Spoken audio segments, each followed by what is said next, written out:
Hello, everyone. This is Adam Tabero at psychedelicinvest.com. I hope you guys are all having a wonderful start to your week, or just a wonderful week in general. It's Wednesday today, so not really a start. We're at Hump Day. In today's special episode, I have my conversation with Jake Freeman, where we talk about all things MindMed, all things Freeman Capital, what's the path moving forward, how do they feel about the dilution, just a lot of questions that I know the community had in general. So I hope we've done a good job of answering them for you. And there will be more conversations in the future. So stay tuned for those. And without further ado, let's jump right into things. Okay, everyone, I have Jake Freeman with me right now, and we are going to jump into things, everything MindMed related. And without further ado, we're just going to jump right into it right now. So my first question for you, Jake, is with everything going on with MindMed right now, so since the court documents came out up until this point, what is your view as the path forward for MindMed? I think the path forward is our value enhancement plan. Certainly getting rid of dilution that has severely affected the stock price, as we have seen today. Cutting costs, which would address management's potential concerns regarding cash. And developing our key drugs in a more efficient and expedient manner by moving the LSD drug to a phase 3 study more expeditiously by sort of circumventing the phase 2B dose finding study. Mm-hmm. So let's talk about some of the new dilution news on the table today. So previously on May 16th, MindMed had filed for a market offering of around, I think it was 100 million. And now this new one, it has come up. I think it was in total they wanted maybe close to 200 million. Correct me if I'm wrong, but I was pretty sure it was around 200 million of common shares. So is this essentially to prevent Freeman Capital from holding a significant amount to dilute? Basically, are they trying to dilute you guys down? Is that what you guys are seeing here? Certainly, the end result of this action is entrenchment. It certainly makes it harder for dissatisfied shareholders who currently hold the stock to continue to voice their frustrations and hold management accountable. Well, now that's their intention is obviously not something that I am personally aware of. Certainly, timing seems interesting, and obviously there are questions of whether or not this aligns with the board's fiduciary obligations towards management.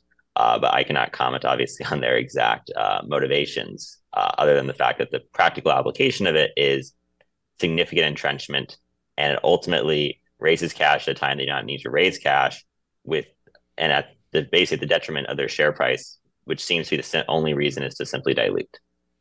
Yeah, I mean, it was a head scratcher when I read the press release yesterday. I was definitely confused, as were most of the community.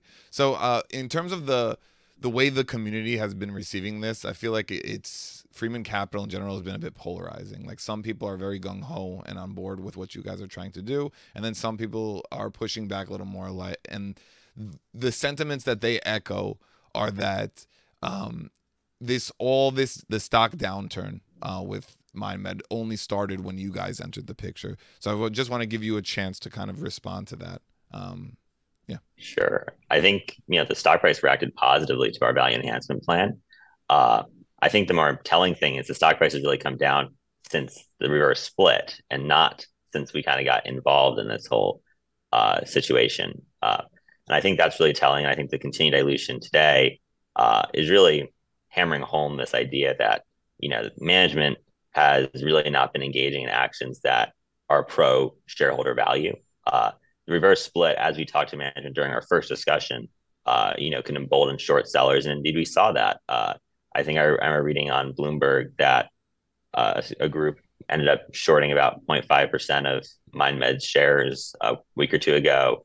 It certainly emboldened short sellers at these higher prices on a nominal basis.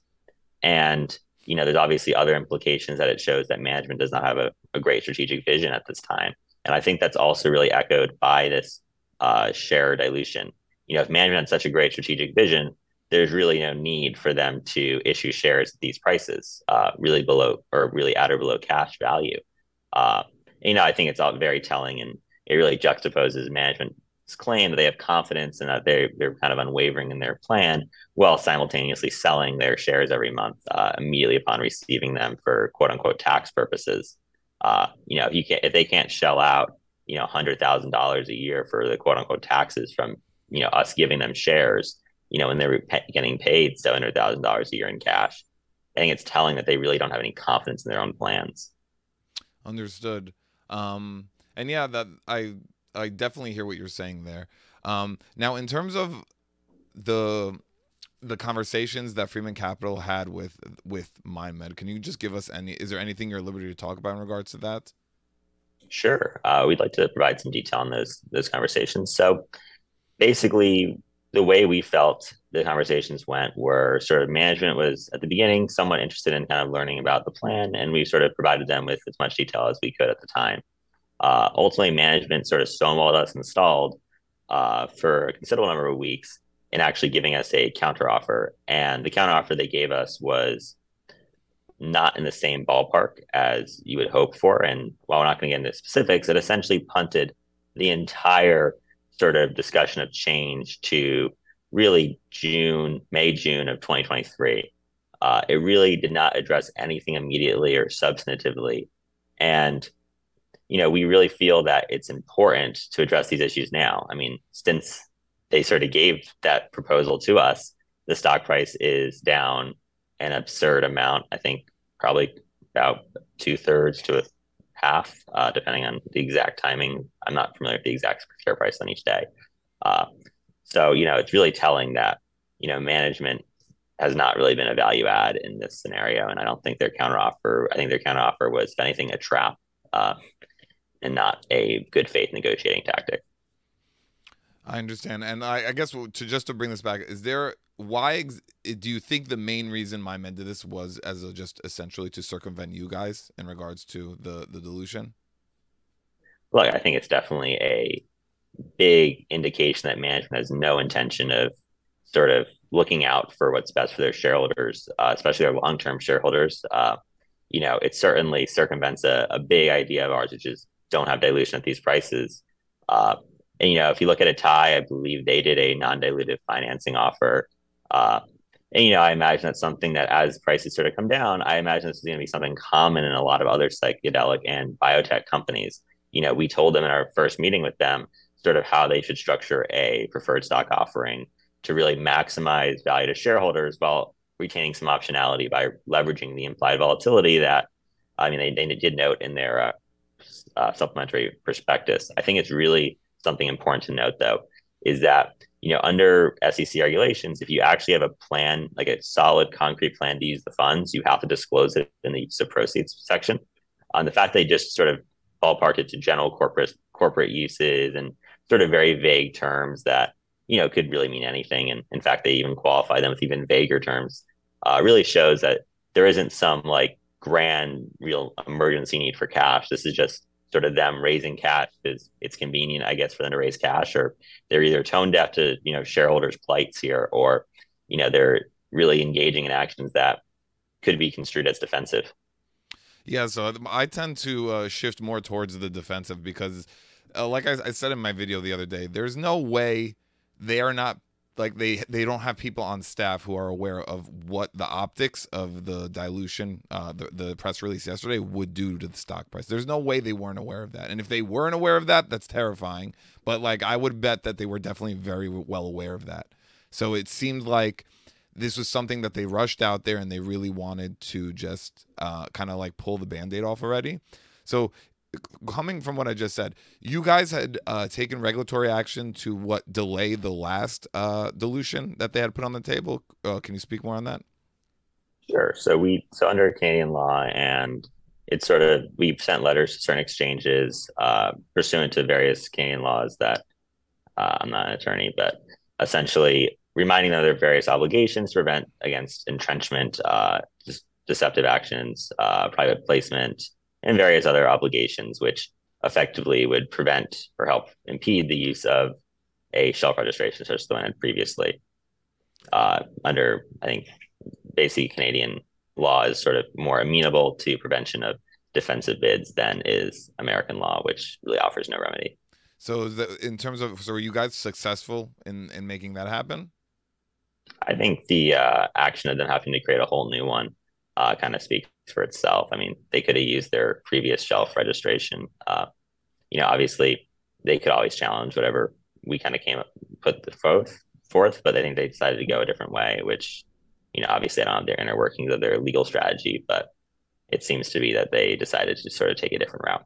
So wait, so is there something in regards to this shelf offering that you guys will not be able to, I guess, use regulatory action to delay again?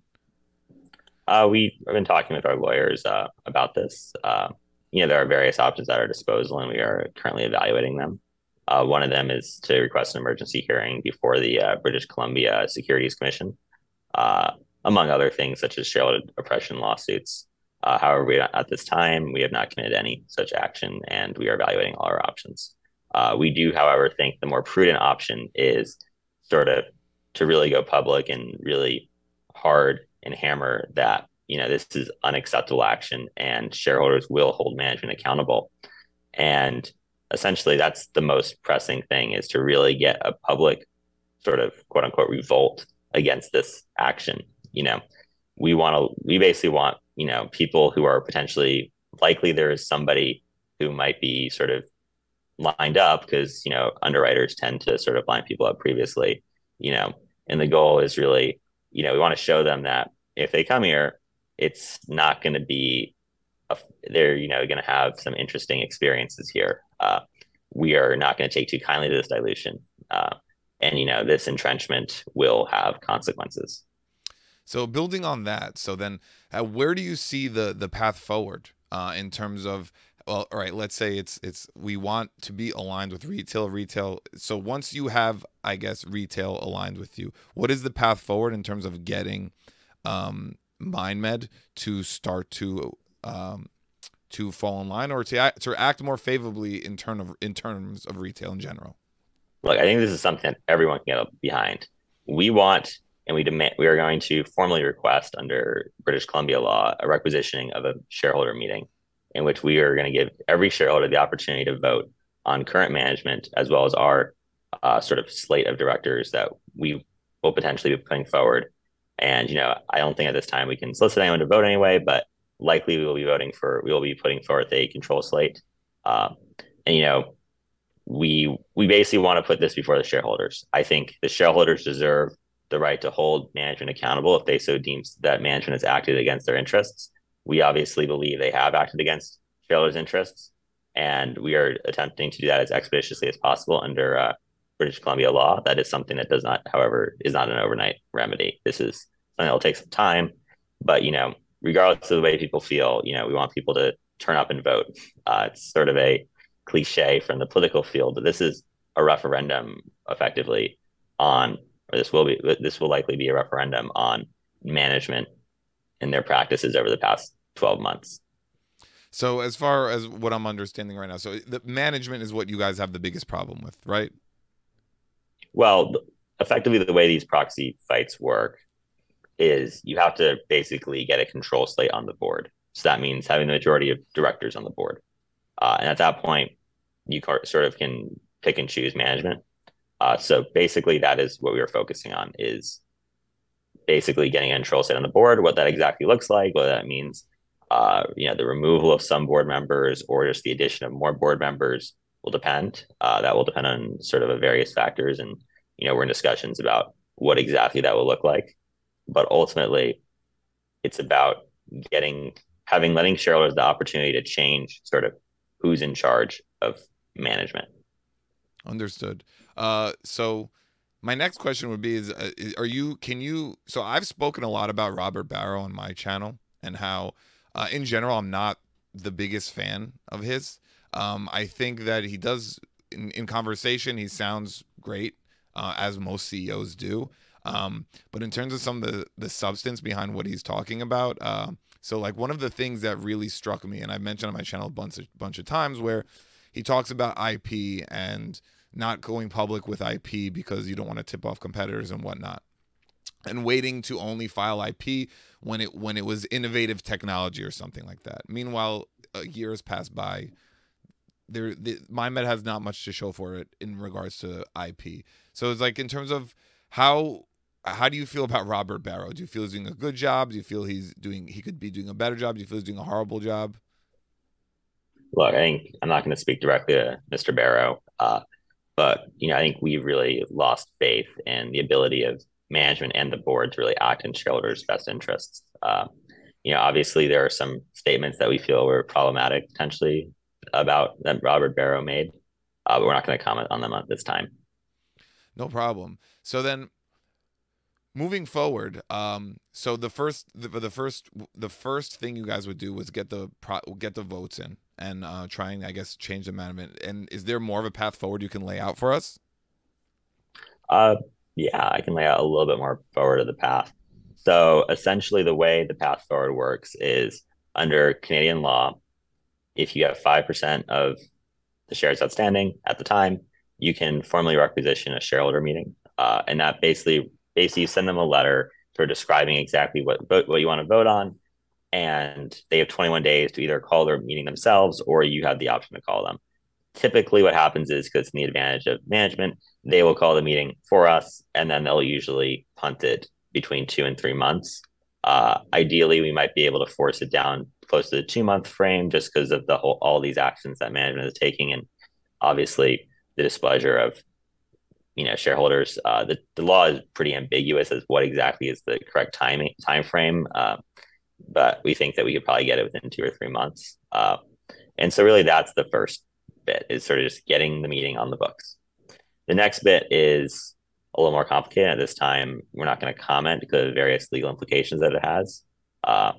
But it ultimately results in sort of a proxy contest and a proxy solicitation and a proxy circular under various laws under Canada and the United States. Understood. And now I'm going to jump a little bit to something else. So in terms of the lawsuit that you guys filed against Stephen Hurst, what are you guys hoping to accomplish with that lawsuit? Are you trying to gain assets back? FCM does not comment on our litigation strategy at this time. Understood. So, all right. So my next question, I have this quote here from Robert Barrow. I wanted to read it to you, and I wanted to see what you can make of this. So essentially, in June 2021, Mr. Barrow is quoted as saying, "We have an inherent need to understand it. If we could turn LSD or psilocybin into a drug that doesn't make you trip for 8 hours, we have a blockbuster in the making with tolerable side effects." That sounds really familiar. Please. Yeah. So to our knowledge, really the only drug out there that's sort of an LSD that has that similar quote unquote blockbuster, but in the making, is really BOL 148, which is owned by Ceruvia Life Sciences, which is obviously a competitor of Mind Medicine. And BOL 148 is a LSD sort of similar related compound, with the idea being that there's no psychedelic effects, but you have the same sort of medicinal effects. And there's really no evidence that MindMed has a similar program, according to public information. And it's really something that is an interesting thing and sort of plays into a broader picture that we can't really comment at this time, but I think it plays into a deeper narrative here. And the BL 148 is still under the control of Stephen Hurst, if I'm not mistaken? It's under the control of Ceruvia Life Sciences, Inc., which was sort of founded from a former Savant entity. So it was like Savant TAC, followed by CH TAC, followed by when CH TAC became Ceruvia Life Sciences. So there is a link there. Can you comment on if there's any links between Ceruvia and the current MindMed management? I'm not really aware of any. I think there was somewhat of a purge, so to speak, of Ceruvia related people. I think this is mentioned in the litigation. There was a purge of those people sort of a year ago, or maybe a year and a half ago. And they were sort of got rid of. I am not aware of any. I know, obviously, though, this quote certainly has some negative attribution that may cast doubt on that assertion. Understood. I also want to ask you this because so we saw 2 new patent filings out of the MindMed camp recently. One of them was for using genomic sequencing to like hone in on LSD dosages, and the other one was for I think it was a derivative of MDMA. Um, uh, I didn't look too deeply into the derivative of the MDMA one, but I was looking deeply into the genomic sequencing for LSD. Is there anything you want? Did you look into those at all? Are you aware of those? Yeah, I'm aware of the patents. I don't think at this time there's that much of a change in how that affects really much to do with some of the core stuff we're implementing. Potentially, there could be some synergies or value in those patents or down the road, but it's really too early and we don't have enough access to the data to really see if it is a worthwhile thing to patent and sort of go through that effort. And if that has a positive enough return. Understood. Understood. So, Jake, I appreciate the conversation. So, the last question here is: we're wondering what's going on with Scott, and if we're going to be seeing more of Scott moving forward. If you could just elaborate on that. Sure. So Scott has decided to sort of pass the manager member position within FCMM Holdings LLC to myself. He continues to support the value enhancement plan and looks forward to a general meeting of shareholders to potentially vote on management. Okay, awesome. So he's still around. Just you're going to be the new face. You're the face now. You're the one that's representing everything that we're going to be dealing with moving forward, correct? Yes, Scott does not have any officer positions or anything at FCM at this time. Okay, awesome. Awesome. All right, everyone, and that was the conversation with Jake Freeman. I hope you guys enjoyed it. I tried to cover as many questions as I could that I felt the community was curious about. I feel like we definitely got more clarity on a bunch of things. I will be having another conversation with Jake Freeman in the near future, hopefully at some point next month. And once that happens, I would want to just dig into more of this, the patent stuff, and have just hear a little bit more from him regarding that. Specifically that I'm going to be getting into with Jake Freeman is one of the things that was said in the dilution letter that they released today. So I'm just going to read this this little snippet for you guys. Furthermore, management must address the myriad of intellectual property questions surrounding LSD. We are demanding release of all board minutes where intellectual property issues were discussed or voted on, and particularly in the September 2020 to January 2021 timeframe. If this doesn't happen, we'll explore all means necessary to obtain them, which could include legal action. So it's very clear that there's a lot of question marks regarding MindMed and IP. The community has the questions. Freeman Capital has the questions. MindMed should have the answers, and I'm hoping to hear more from MindMed at some point soon. They've been pretty radio silent up until this point. And yeah, we're hoping for some clarity moving forward. I'd love for anyone who represents MindMed to come on this channel and speak to retail if they'd like to. Otherwise, we're just going to have to wait around for some press releases. I hope you guys enjoyed this interview. I hope it provided some value for you guys, and everyone should. I hope everyone has a nice day and a great weekend. This is Adam Tabero with psychedelicinvest.com.